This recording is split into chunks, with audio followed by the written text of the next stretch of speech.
বিসমিল্লাহির রহমানির রহিম। আসসালামু আলাইকুম। ওয়ালাইকুম আসসালাম। ভালো আছেন সবাই? জি, আপনি ভালো আছেন? আছি আলহামদুলিল্লাহ ভালো। আমি এখন আপনাদেরকে দেখাবো ইনসিয়াম টপসিন কিভাবে সেলাই করতে হয়। ওভারলকের পরে যে চলে আসে টপসিন দেওয়ার জন্য ইনসিয়াম টপসিন কিভাবে সেলাই করতে হয়। ঠিক আছে, এই যে ইনসিয়াম টপসিন, আগে কাপড়টাকে দিলাম এখানে, দেওয়ার পরে এই সেলাই শুরু করলাম। ঠিক আছে, এই যে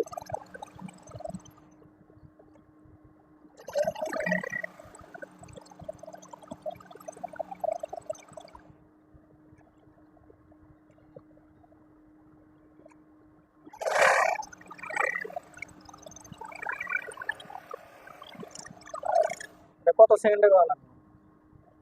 এটার সময় পাবেন আপনারা 30 সেকেন্ড। 30 সেকেন্ডের ভিতরে ইনসিয়াম টপসিন সেলাই করতে হবে। ঠিক আছে, জি। এই যে ইনসিয়াম টপসিন।